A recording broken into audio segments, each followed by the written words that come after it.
প্রিয় দর্শক মণ্ডলী, আমরা আজকে এসেছি সেই ঐতিহ্যবাহী পাখি হার্ডিং ব্রিজ এবং আমার ডান সাইডে রয়েছে লালন শাহ সেতু, পিছনে রয়েছে পদ্মা নদী এবং ডান সাইডে যে লালন শাহ সেতু তার উত্তর সাইডে আপনারা দেখতে পাবেন যে সেই আণবিক প্রকল্পের সেই চুল্লি এখানে আপনারা দেখতে পাচ্ছেন।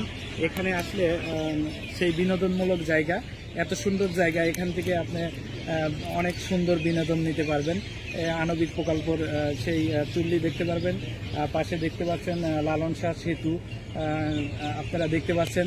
আর বাম সাইডে আপনারা যান দেখতে পাবেন যে হার্ডিং ব্রিজ, সেই 100 বছরের ঐতিহ্য, 100 বছর পার হয়ে গেছে, তারপরেও সেই হার্ডিং ব্রিজ এখনও চলছে, চলমান রয়েছে। আপনি আর একটু পাশে গেলে দেখতে পাবেন সেই পদ্মা নদী, সেই পদ্মা মেঘনা যমুনা যে নদী তার এক অংশ সেই পদ্মা নদী। তো আসলে আমরা এখানে আজকে এসেছি এই সন্ধ্যার কিছুক্ষণ আগে, যেটা বলা চলে গধূলি বেলা, এবং গধূলি সন্ধ্যাবেলায় সেই আমরা এসেছি ঐতিহ্যবাহী পাকশিতে।